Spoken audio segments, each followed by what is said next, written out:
একঝাঁক পাখি যখন কোনো ডালের ওপরে এসে বসে, সেই ডাল ভেঙে পড়ে যাবে, পড়ে গিয়ে মারা যাবে, সেই ভরসায় ওরা বসে না। ওরা নিজেদের ডানার ওপরে ভরসা করে। সেই জন্য কোনোদিনও দেখা যায় না যে ডাল ভেঙে পড়ে কোনো পাখি মারা গেছে, কারণ ওরা জানে যে ডাল যখন ভেঙে যাবে তখন আমরা উড়ে চলে যাব। তো এটাকে বলা হয় আত্মবিশ্বাস, যে নিজের ওপর ভরসা রাখা, যেটা আমাদের নেই। আমাদের ক্রমাগত দিনের পর দিন কমছে। বিশেষ করে আমি ভারতীয়দের কথা বলছি। কেন? কারণ গভর্নমেন্টের বিভিন্ন প্রকল্পের জন্য যে অনুদান বা ভাতা যেটা প্রোভাইড করা হয়, সেই জন্মের পর থেকে একদম মৃত্যুর আগ পর্যন্ত, এটা নিতে নিতে আমাদের যে কর্মদক্ষতা সেটা একেবারেই প্রায় তলানিতে এসে ঠেকেছে।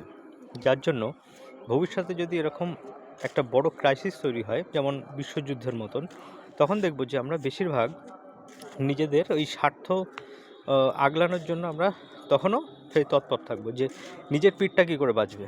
দেখে এটা ডেফিনেটলি হবে। এবার তার উদাহরণ কিছুক্ষণ পরে আমি দেব, ছোট একটা এক্সাম্পল আমি দেব। তো এখন এই আত্মবিশ্বাস থাকার জন্য কি হয়েছে তার একটা জ্বলন্ত উদাহরণ। ওয়ার্ল্ড ওয়ার 2-তে জার্মানি অনেক বেশি পাওয়ারফুল, ওদের এয়ারপ্লেন থেকে শুরু করে, ট্যাঙ্ক থেকে শুরু করে, সেই তুলনায় রাশিয়া খুবই দুর্বল। ওকে, সেই সময়কার কথা বলছি।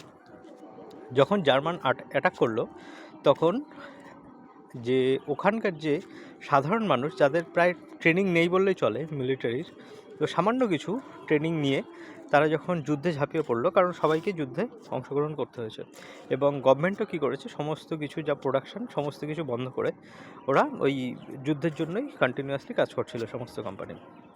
এবার একটা কনসেপ্ট ছিল ওখানে, যে হাগ দ্য এনিমি, মানে এনিমিকে জড়িয়ে ধরো। তো ওদের কনসেপ্ট এটা ছিল যে যদি যখন বম্বারমেন্ট চলছে ওপর থেকে, প্লেন থেকে, তো আমরা যদি যখন রাশিয়ান দেখে দেখে বম্বারমেন্ট চলছে, তো আমরা যদি সেই সৈন্যদের কাছে চলে যাই, এটা জান নাই যে আমরা গুলি খেয়েও মরবো, কিন্তু আমরা যদি ওদের কাছ পর্যন্ত পৌঁছে যেতে পারি এবং সেখানে যদি বম্ব পড়ে, তো সেখানে আমরাও শেষ হব, তো সেই সঙ্গে জার্মান মেরে আমরা মরবো। এরকম মেন্টালিটি ছিল, যে মরতে ভয় লাগবে না, যে আমার ওরকম পরাধীনতা আমার চাই না, তার থেকে আমি মরে যাই, এরকম মেন্টালিটি ছিল।